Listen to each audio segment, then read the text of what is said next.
အားလုံးပဲမင်္ဂလာပါဒီဗီဒီယိုလေးမှာတော့ YouTube ကသချင်းတွေကိုဖုန်းစကွန်ပိတ်ပြီးတော့နားထောင်လို့ရတဲ့နည်းလေးကိုလုပ်ပြပေးမှာဖြစ်ပါတယ်ကျွန်တော်တို့အရင်ဦးဆုံးဒီ Chrome browser လေးကိုနှိပ်ဝင်ပေးရပါမယ် Chrome browser လေးကိုနှိပ်ဝင်ပေးလိုက်ပါပြီးတော့ကျွန်တော်တို့ဒီ set bar လေးမှာကျွန်တော်တို့ဒီ set bar မှာကျွန်တော်တို့ www.youtube.com ဆိုရေးချပေးရပါမယ် www. ဒီစာကြောင်းလေးပါဒီကောင်လေးကိုကျွန်တော်တို့ရေးချပေးရပါမယ် www.youtube.com ရေးချပေးရပါမယ်ပြီးတော့ကျွန်တော်တို့အဲ့ဒီကောင်လေးကိုချလိုက်ပါမယ်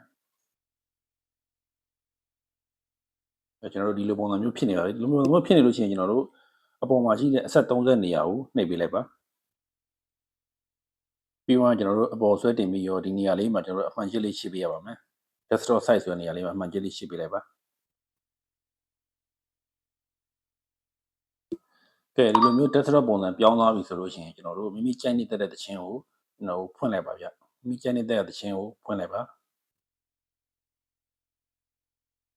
ကျွန်တော်တို့ဖွင့်ပြီးတော့ကျွန်တော်တို့ဒီလိုမျိုးအောက်မှာရှိတဲ့ဒီဖုန်းရဲ့ back key နဲ့အလယ် key နဲ့ထွက်လိုက်ပါဗျဒါဆိုလို့ရှိရင်အပေါ်ဘားတန်းလေးကိုဆွဲချလိုက်ပါပြီးတော့ဒီမှာပိတ်လို့ရှိရင်ဖွင့်ပေးလိုက်ပါဗျဒါဆိုလို့ရှိရင်ကျွန်တော်တို့ဒီ YouTube ကသချင်းတွေကိုကျွန်တော်တို့ဒီ YouTube ကသချင်းတွေကိုစခွင့်ပိတ်ပြီးတော့နားထောင်လို့ရပါပြီအားလုံးပဲဆင်ပြေကြပါစေဗျ